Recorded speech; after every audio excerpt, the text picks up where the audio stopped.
Tagapagsalita po ng COMELEC Attorney. Good morning, Jade at MJ po ang inyong mga kasama dito po sa Pulso ng Bayan. Maraming salamat sa inyong oras. Morning, sir. Magandang umaga po, Sir Jade, Sir MJ, at sa lahat po ng ating taga-subaybay. Good morning po. Opo, Attorney, si Jade po ito.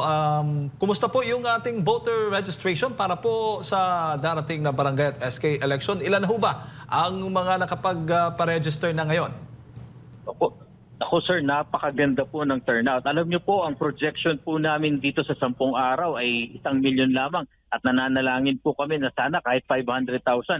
Pero alam niyo po ba, sa unang 3 araw po ay umabot na ng 617,000 plus ang natanggap po namin na nagparehistro. At hindi po kasama dito yung nagtatransfer po. Ito po yung mga bagong rehistro at yung pong mga galing sa ibang bansa na dating botante na boboto na sa lokal ngayon. At ngayon po na ika-5 araw na natin ay inaasahan natin na baka mamaya pumalo na po tayo sa 700,000 po. Ganyang karami po ang tinatanggap naming aplikasyon. Wow, ilang porsyento ho ba ang mga kabataan nasa bilang po yan, Attorney?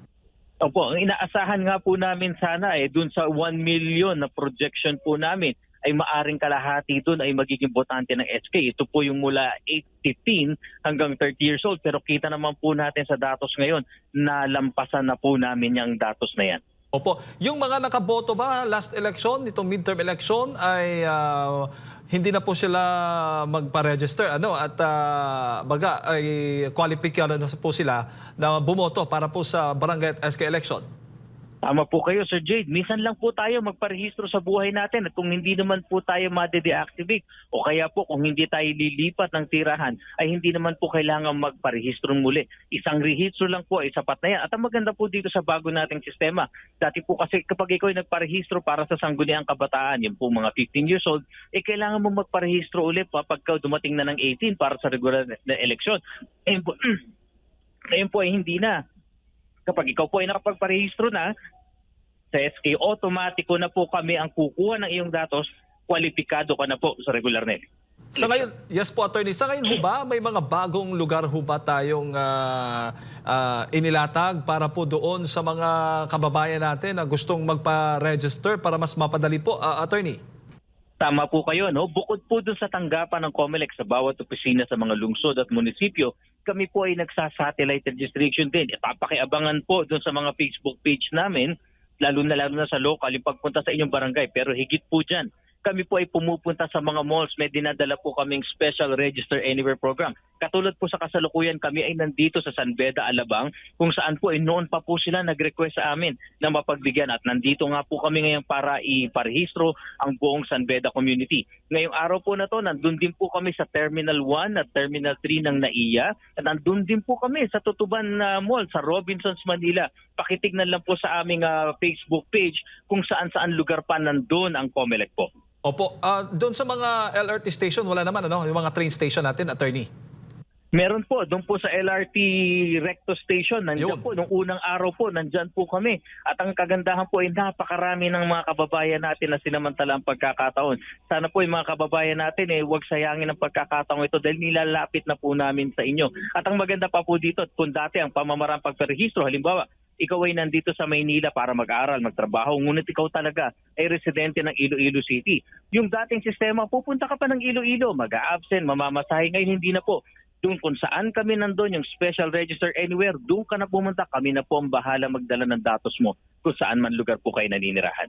Po, at ang issue ngayon, Attorney, kung matutuloy ba o hindi, ito ngang barangay at SK elections. Kaya balita namin, may pipirmahan daw panukalang batas na ipopostpone itong election po natin sa Disyembre.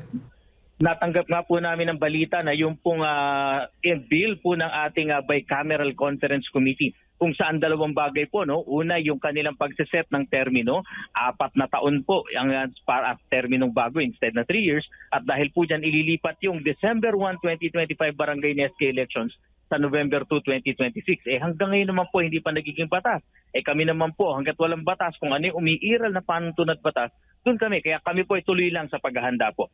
Paano po yung magiging registration? Itutuloy-tuloy pa rin ho ba ninyo kung sakali man na aprubahan po ng panukalang batas na yan? kung sakali man po maaprubahan ito, maari pong magtuloy-tuloy ang ating pagpaparehistro. Ang inaasahan din po namin kasi dahil ngayon pa lamang may nagpapahayag na baka sakaling may iakyat nila sa kataas-taasang hukuman ng batas po na ito. So kami po sa COMELEC ay hindi pwedeng huminto sa paghanda. Kaya po sa ngayon po, August 1 to 10 ang ating registration. Tignan po natin ang developments kung kami po ay makapagbubukas muli ng ating registration. Attorney, isa pong election lawyer ang tumututol at dito nga sa pagpapaliban o planong pagpapaliban o postponement nga sa barangay at SK elections. At ayon po nito, wala naman daw public emergency o makabuluhang dahilan na magpapahintulot po sa Kongreso na extend ang termino ng mga opisyal ng barangay at SK. Nakasulat din po sa saligang batas na hindi dapat pinalawig ang termino ng mga opisyales na ito nang walang wastong dahilan. Ano ho ba ang masasabi po ninyo dito, Attorney? Opo, naunawaan po namin yan at talaga naman pong iyan po ang kanyang pahayag. Kaya nga ito po rin po ang dahilan kung bakit ang COMELEC po ay hindi pwedeng huminto sa paghahanda. Dahil hindi po natin malalaman pag ito po inakyat na niya sa Supreme Court, ano po ba magiging resulta nito? Maari po din po kasi mag-issue ng tiara ang Supreme Court. Kaya po kami, hanggat merong may iral na batas, tuloy lamang, pati ang paghahanda, tuloy lamang po kami.